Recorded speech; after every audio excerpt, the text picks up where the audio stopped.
Welcome to the Providence College podcast. Subscribe to the show on iTunes, SoundCloud, Stitcher, and Google Play. If you like what you hear, please review and share with others. Email podcast@providence.edu with questions or comments. Go Friars. Hello and welcome to the Providence College podcast. I'm your host, Matt Chitto, and I'm joined as always by our PC producer and videographer, Chris Judge. Here at the PC podcast, it's our job to bring you interesting stories from people within the Friar community. And in fact, today we have two people. We are joined first by Craig Stewart, the coach of the men's soccer team here on campus, and then we'll be followed by Ncaa Sailor, one of the star players from the team this year. So first off, we're here with Coach Stewart. Craig, thank you for joining us. Hi, Matt. Thanks for having us. Appreciate it. Oh, and 4.5 years ago, I remember when I first met you, we were actually in the HR conference room. We had to go through the full orientation that day. Yep. I know, hopefully that day they were like, all right, at least one of these guys better be good at their job. So luckily you picked up the slack for me. Yeah, I don't know. Yeah, it's amazing how quick it's went though, when you look back and how close that seems. So it's been a great 4.5 years. And obviously, hopefully for both of us, continued success. There you go. And this year obviously was a very successful year for you guys. Made a trip to the Elite Eight. Had a very successful run through the Big East. Your Big East standings as well. Now that you've had some distance from the end of the season, and we'll talk about kind of how it ended and how you guys did in the Ncaa tournament. But what are your observations about how the season went in total?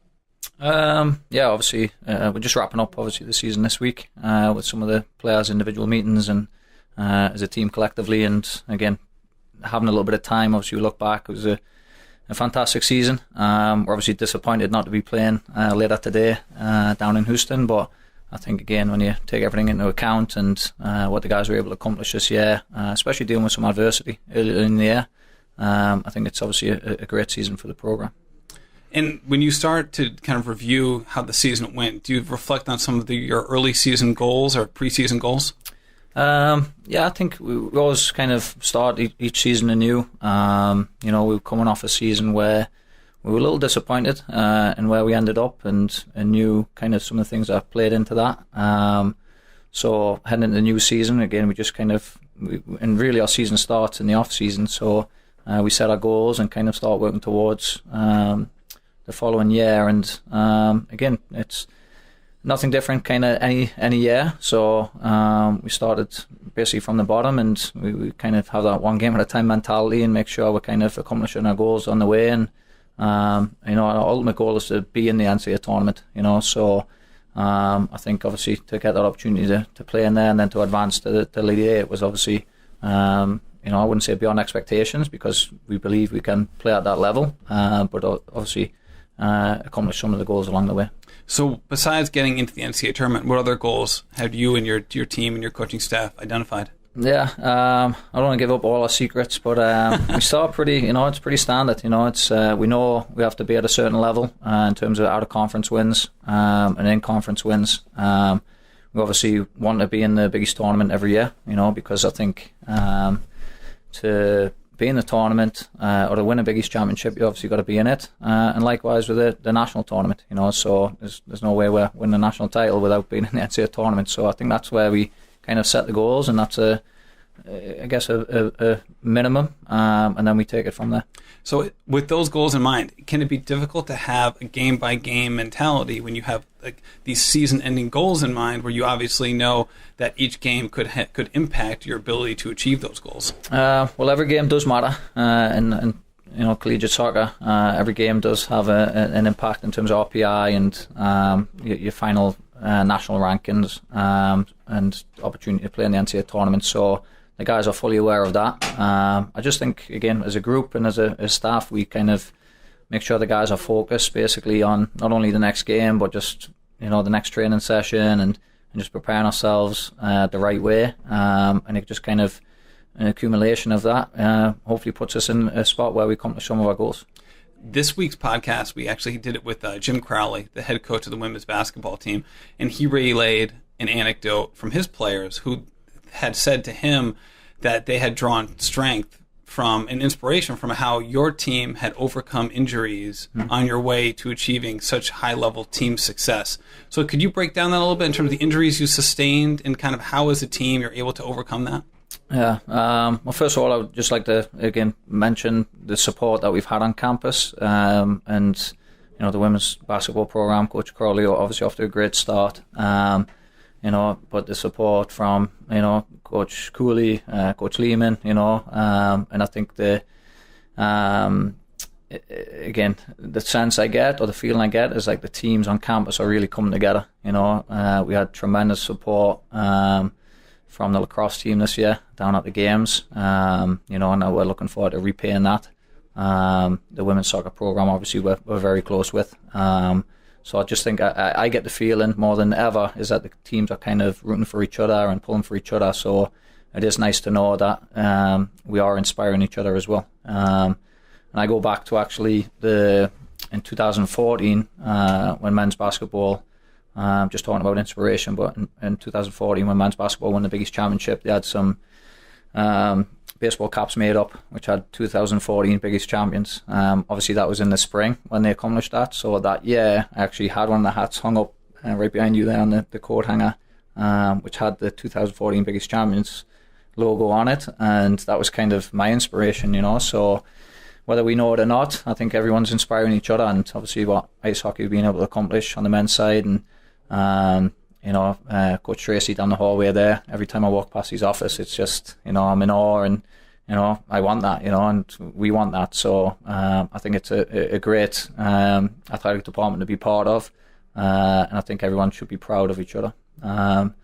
So I just wanted to mention that. No, and I appreciate it, and it's one of those things where, and Coach Crowley and I were talking about this as well, is that outsiders often can miss the fact that athletes and coaches from different sports can influence each other just because they see each other so often. You see, the informal interactions that you have with other coaches and your players, even more so, whether it's in the training room or somewhere on campus or in the classroom, that players from other teams can sometimes have just as much impact as someone's teammates may have on them, especially if they're in their peer group in certain other settings. Yeah, no, I agree. And I think, again, these student athletes overall and at Providence College, and I'm sure at other institutions as well, they give so much. They give so much to their teams and their coaches and their programs. And I think there is a respect factor amongst that. And I think, again, I don't know if at every institution they kind of rise together or kind of fight each other in terms of,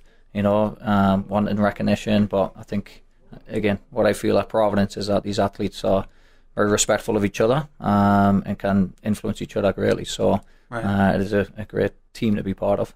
And when you were overcoming difficulties this year, and what were some of the messaging that you had to use for your team, for your players, and your coaching staff as you were overcoming injuries with the idea of trying to maximize the results of the season?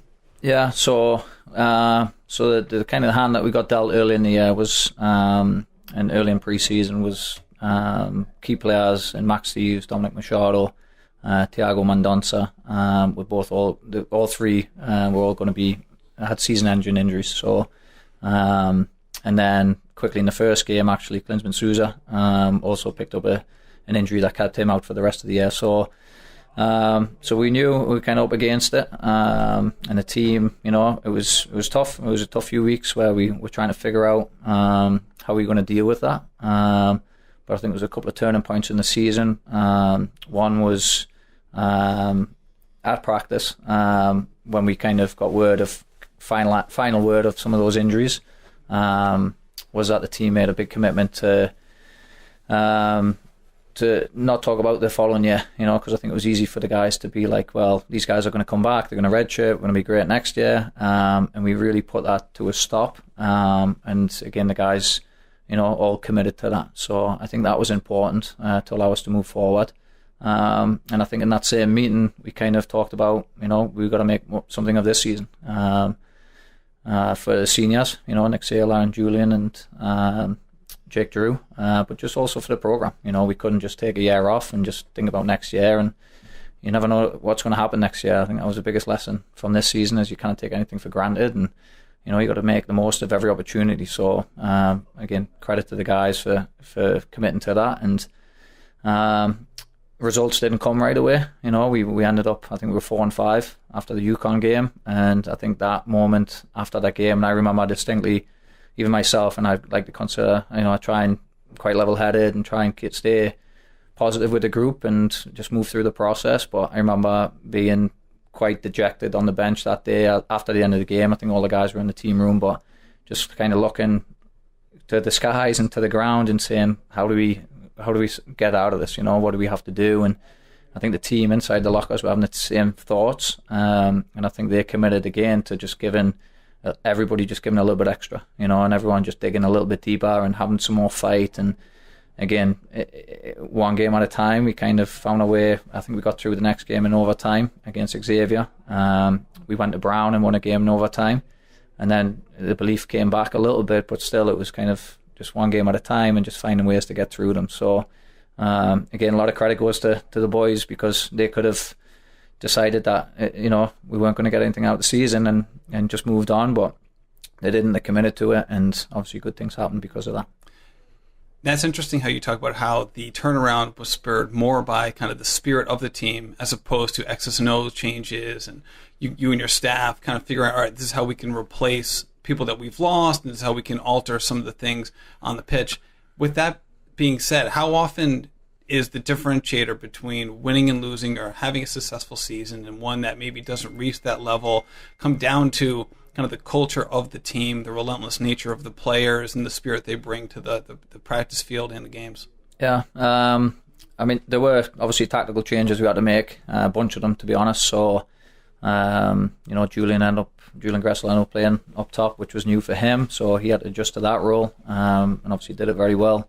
There's some movement in the midfield, some new guys stepped up in the back line, so there's definitely, I wouldn't say there wasn't any adjustments. There's some major changes, and I think, but even within that, I think the understanding of the guys and the commitment of the guys to learn new roles and commit to that. Again, it would have been easy for Julian to say, this isn't my spot, and I'm not going to do this, but that's not him, and that's not kind of our program. And again, I think it does fall into kind of that team spirit category, which I just feel in college, more than anywhere probably, that kind of team spirit and chemistry can really carry you through the season and through moments like that. I think these guys spend a lot of time together, whether it's on the road, on the training field, in the dorms, at the cafeteria. It's just, it's a close-knit family. And I think, obviously, the more we're pulling for each other and supporting each other, I think it just carries you a little bit extra on the field.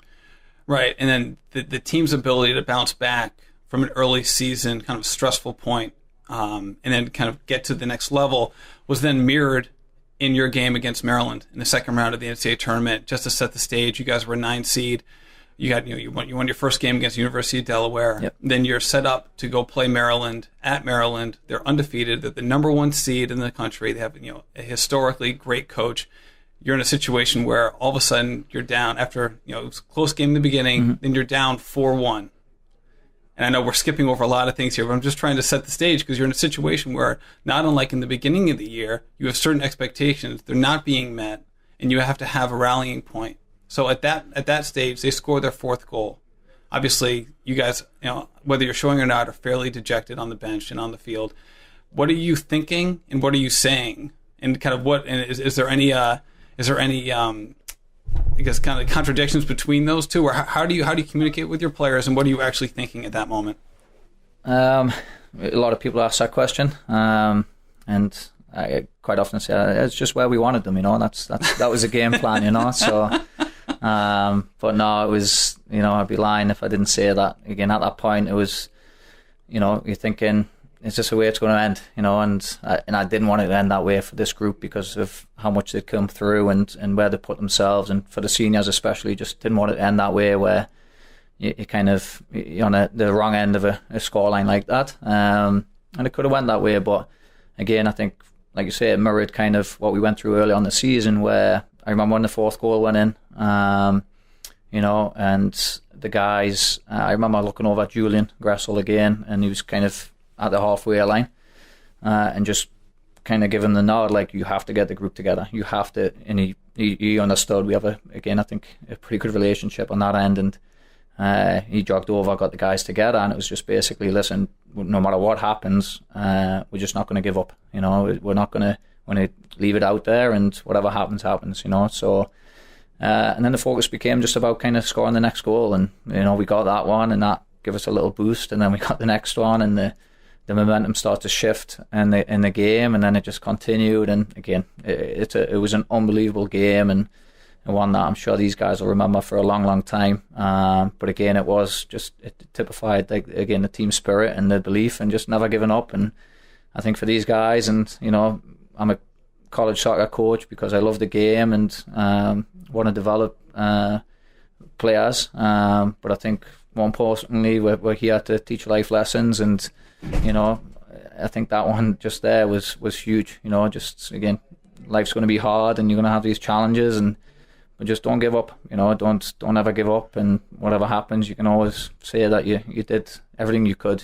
So, and I think that was again the mentality of the group that day, and has been all year. So again, it was a special group to be part of. I have to say I've coached many teams now, and in my still young career, but a lot of teams, and that was a real special group and a real special season. And just in that second half, there's such wild swings. So you're down 4-1, right? Then Julian scores, and then your team scores again. So now it's 4-3, and you're in a situation where the Maryland team had been dominant from their scheduling standpoint, but had 9 of their wins were 1-goal games. Yep.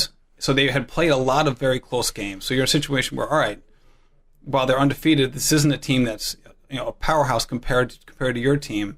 Oh. And could you feel the momentum at that point shifting?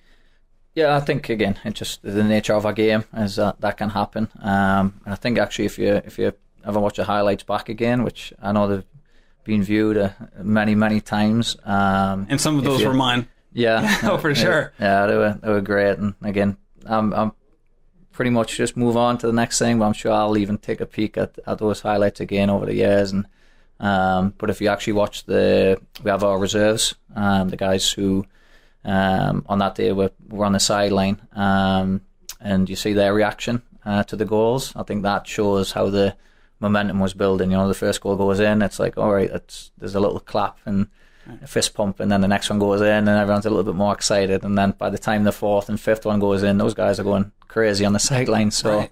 I think that really it kind of was an example of what the game, the feel was like, and obviously again just a special game. And then when you scored the fifth goal, talk about a dramatic swing. Now all of a sudden you have the lead, so you're in a situation where you're obviously making these strong offensive pushes to try to cut the lead. Right, yeah. You have to kind of sell out to try to get these goals.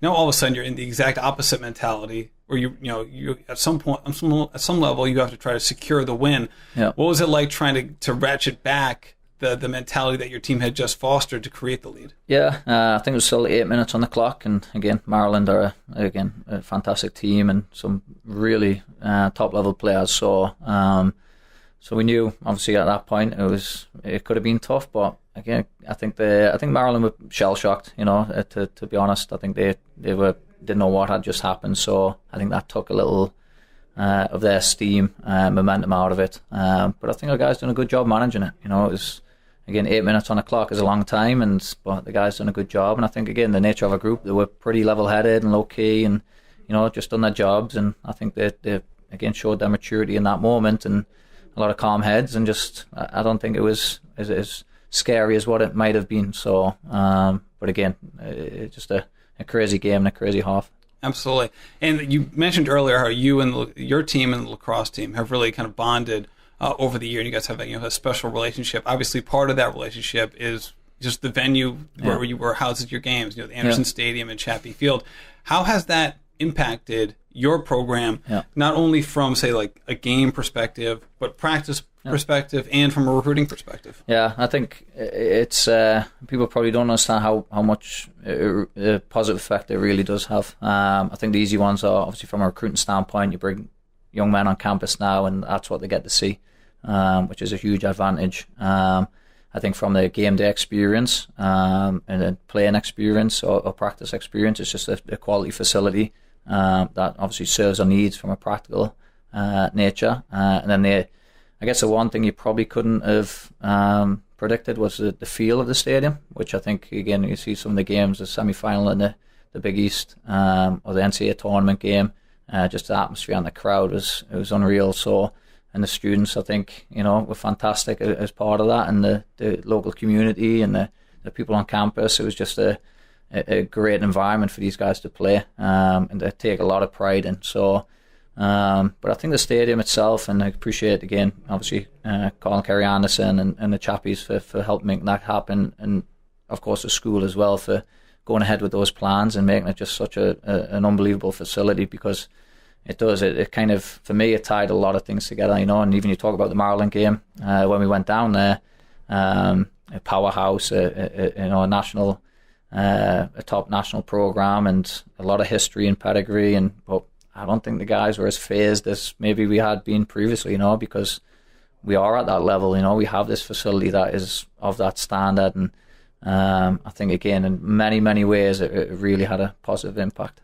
In 2014, your team made all the way to the College Cup, which is the Final Four for men's soccer, and obviously, so kind of a comparable season in terms of how it ended and, you know, the level of success you had. But obviously, at that point, you were back at Glayfield on campus, which is a very different playing experience. So, how would you compare kind of the game day experience for your team back in 2014 versus this season? Yeah, it's probably a good question for Nick when he gets up next, because those guys, that class of guys, have basically played on all three venues, and obviously they'll have their own experiences from that. But to be honest, I think we're just very fortunate that, you know, we were able to make upgrades to our facility, and I think, again, we're quite blue collar in our nature, and again, we appreciate what we have and we make the most of everything we have. So being down at Glay was, you know, again, we enjoyed that experience, you know, and then we got an upgrade, and that was a little bit better. And now, obviously, what we have here is unbelievable. But I think, again, you know, I think we're just appreciative of what we have, you know. And I know when we built the plans, if you look behind my head there, I have a picture of the Glay field on the office wall, because I think it is important as well to remember where you came from, you know, and those blue collar roots were, a lot of them were kind of fostered in that environment, and we kind of stick to that, you know. So it's beautiful, the stadium's beautiful and a wonderful facility, but I think it's important that we do know who we are and where we came from, and that's a little reminder for me and some of the guys who come in here. Absolutely. Well, Coach, thank you so much for taking the time to do this. We really appreciate it. Congratulations on all the success you've had here in your 4.5 years at PC, and specifically this season. I appreciate it. Appreciate everything you guys do. Thank you. Thanks. Okay, and now we are joined by senior Nick Sailor. Nick, thank you for coming in and doing the podcast. Thank you. Thank you for having me. Appreciate it. Oh, no problem. And we just talked to your coach, Craig Stewart, and he had a lot to say about how the season went and just the success you guys had, not only this season, but sustained, actually, you know, since the time he first came here. And with that in mind, obviously, you know, no one wants to see their season end. You know, basically every team in the country, except for one, their season ends with a loss. Right. So that's always tough. That is. However, now that you've had a week to digest the season, what are your kind of your immediate impressions for how the season went? Yeah. Well, like you said, I mean, it's always tough. You know, your season ending. You're right. There's only going to be one team at the end of the day. So, but you know, looking back on it now, you know, at first obviously it hurt, but you're just extremely proud of what we were able to accomplish this year. I think a lot of people had us down and out. They wrote us off early, and you know, the coaching staff, our whole team, we really believed in, you know, what we could do this year. And you know, looking back on it, just unbelievable memories, and we're just extremely proud. I'm very proud. I can imagine. And going back to the beginning of the season, in the first game when Sousa goes down, and then you find out later that's a season-ending injury if you didn't know right away. Right. At that point, kind of what's going through your head in terms of, all right, you had certain expectations in the spring, and then in the summer leading up to the season, and all of a sudden it must feel like you're in a completely different world compared to what you thought you were going to be in. Yeah, no, I think when Klinsmann went down, you know, it was definitely sad to see. You know, you never want to see someone get hurt, but I think one thing that we talked about just as a team is that, you know, we can't lower our expectations. It might be different in how we go about our approach, our game plans, our strategies, and everything like that. But we never lower our standards. You know, we believe in our team, we believe in our players. So, you know, we set out goals at the beginning of the year, and you know, when people go down, you don't want to change that. So I think that was something that we really wanted to stick to. It was going to be difficult, but we really believed in, you know, our team this year, and you know, we could do great things. So we definitely wanted to just stick with that. Right, but then obviously it doesn't quite start the way you'd hoped. Right. So after the first 9 games, you guys are 4-5. Yep. Right, you're in a situation where you have certain goals. You don't want to change the goals, but then you're looking at where you fall in the standings. This is not exactly where you want to be. So within the team and being a team leader, what is the talk within the team, and what is the shift that has to happen to bring you guys in alignment to set you forward on the goal that you're trying to attain? Yeah, our backs were really against the wall. We're 4-5. We're looking at our season, and we're a bit in desperation mode. And I think that kind of pushed us in the right direction, because we didn't really have much time to set out our goals and really reach those. So I think when we got to that point, we really tried to figure out, all right, how do we get back on track? How do we get these results? It's really do or die. That week, or I think that week or 2 weeks, Coach asked, give everything we got to the program. Just focus on off the field. Give everything you have, and that'll give us a chance to get back on track. And I think that 2-week stretch, we really started to turn it around. I think there was, I think we had 4 games and we went 3-1, and that kind of got us going again. And I think, really just committing, wholeheartedly to the program, I think really helped us get out of that slump. Now, when you say committing wholeheartedly, obviously, you guys, I'm sure you're training hard, you're going through practice hard. What exactly changes from the point where you're 4-5 to all of a sudden you're above 500, and then you're off to the races? Yeah, I think we talked about it in a lot. It's not as if things like our game plans have changed. We really were, like you said, we're training hard, we're doing the right things on and off the field, going to class, all that. I think, things just started to go our way, and we really just wanted to, keep committing to that. And we knew that if we kept, at it and kept doing the right things and not getting down and really still focusing on what we believe we can do, we knew things would turn around. With the amount of effort, the amount of, resiliency that we have in our group will really push us forward and, get us to, that point where we're over the hump and we're above 500, and, our season's going in the right direction. Right, and you guys just really took off. And, a month later, you're at the top of the Big East standings, and it's just a whole new world. And then, the Big East tournament, you finish with that, and then all of a sudden it's the Ncaa selection show. I know you guys were down in McPhail's. You see how it goes. They announce the bracket. Mm-hmm. And what were some of your initial reactions when you saw it? Well, we were very excited. Obviously just making it in the Ncaa tournament again, one of our goals. So, very proud and very excited. Looking at, the potential matchups and things like that, you kind of see, all right, we have Delaware. We've never played them before. What's that going to be like? And then, looking ahead, you have Maryland. You try not to get too far ahead, but, in the back of your mind, you're always thinking, all right, if we beat Delaware, who we're playing next, and, look even further in our bracket, there's Creighton there. So it was a lot, going on, but I think we were just very excited to just get to work and really, see how far we could take this. We really believed that we could do special things. Because Maryland, in the men's soccer bracket, Maryland has a bye. So it's not even as if Maryland, they could get upset in the first round. So that you're playing University of Delaware, and then the winner will play Maryland at Maryland. It's not a neutral site game. Yeah. So going into Delaware, did you know prior to that selection, did you know anything about that team? Well, you do a little bit of research. Delaware is a good program. They had a very explosive offense. They have some good forwards, and they're a good team. Any team that makes it in the Ncaa tournament, they're a quality team and they deserve to be there. So, we haven't played them in the past, but we knew that it was going to be a tough game, and we knew that it would really take a lot of discipline and just a lot of commitment to put ourselves in the right position to win that game. And so obviously you go down there, you play them. You were here on campus. You play them. What was the atmosphere like for you? And I'd love to hear, and I was just talking to Coach Stewart about this as well, comparing the atmosphere on game day this year versus, say, 2 years ago when you guys made the College Cup, another very successful year, but a very different campus feel. You're on Clay Field as opposed to Anderson Stadium this year. How would you compare those two experiences? It's unbelievable. We're Julie, myself, and some of the seniors, we're a lucky class to have played on Clay, played at Ray Tracy track, and also play at Anderson Stadium, and you can just see the evolution. The fans are right on top of you. You can hear them. It's packed. It's a real special experience. When you're a kid that's playing in front of a home crowd, and you can hear everybody. Just it's loud, and that's kind of what you dream of. So when we had that game versus Delaware, it was almost surreal. You kind of wanted to take it in for a minute. Like before the kickoff starts, you just want to enjoy that moment. So it was something very special, and definitely compared, before. We've had great crowds, but this was something very unique. Could you feel it in the lead up to the game on campus?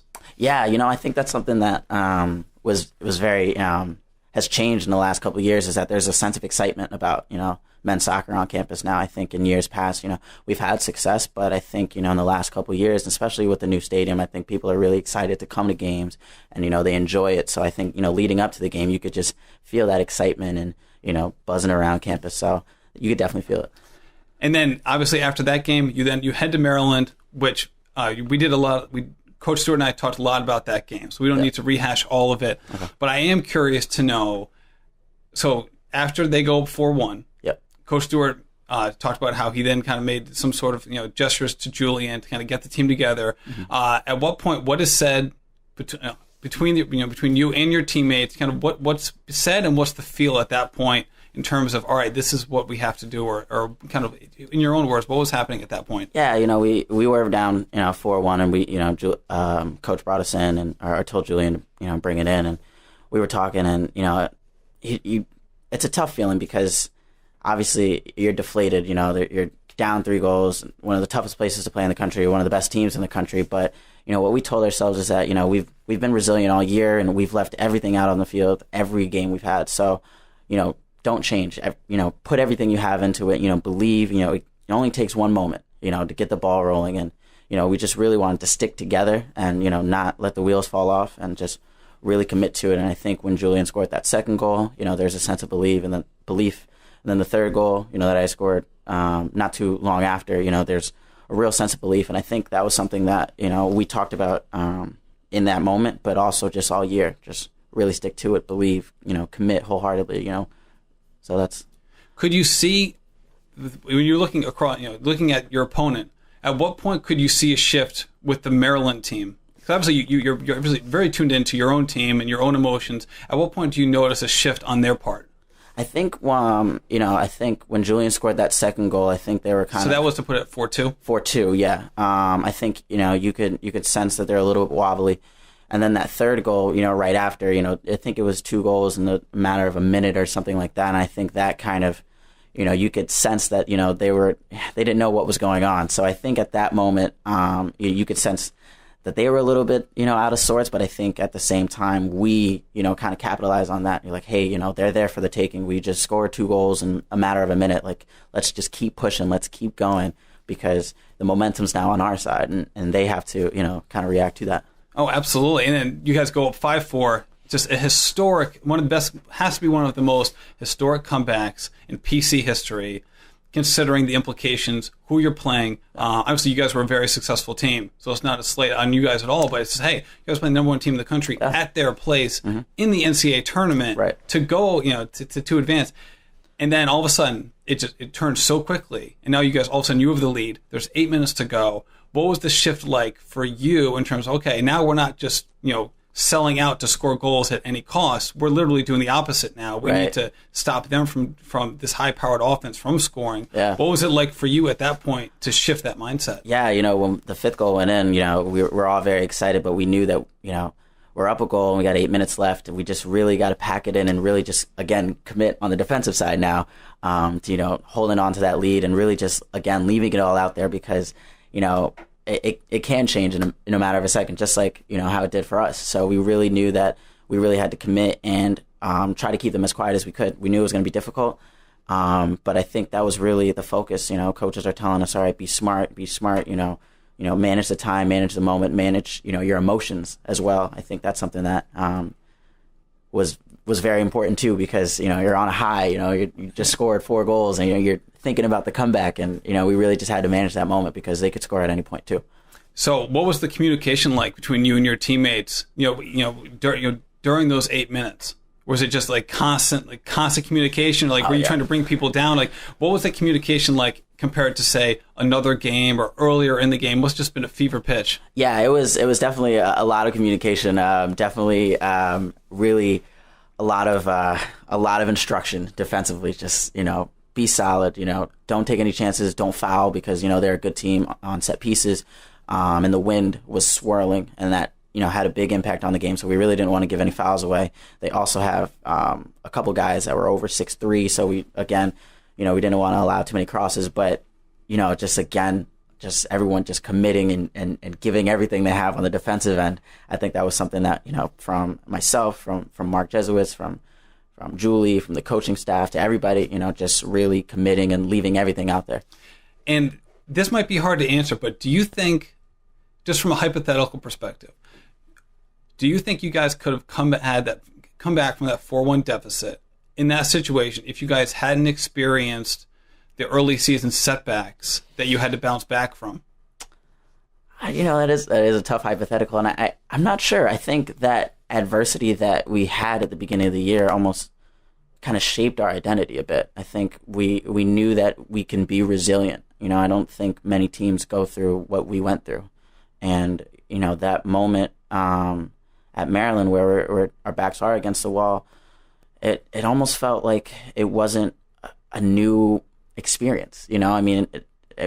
The game itself, obviously, we've never been down, 4-1 with 20 minutes left, but that feeling of, our backs are against the wall, no one's expecting us to make it this far, that kind of was already there. We've already had that feeling. So I think, it kind of shaped that. So I don't know if, given a different season or given different circumstances, I don't know if we would have come back, but I definitely think it wasn't a new feeling. Mm-hmm. And so, obviously, the season's passed now. You're a senior. What's on tap for you? It's definitely interesting, on the other side of it, just being a student, just trying to finish up finals, catch up on some work from being on the road, and, just looking forward to, the next semester. I think, I have some plans to be a teacher next year down in Baltimore.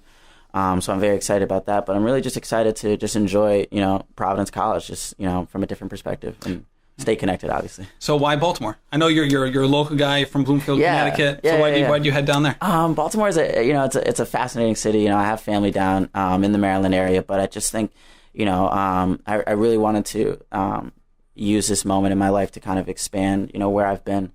And Baltimore is such a fantastic city with a very rich history, and I think it's a very unique place to really make an impact. So I'm very excited about Baltimore. Great. Do you know what school you're going to be in? I do not know the school yet, but I will be finding out pretty soon. That's great. Well, good luck with everything. Thank you. Thank you for joining us, and congratulations on a wonderful career and obviously a very successful season. Thank you, sir. I appreciate that. Oh, no problem. All the best.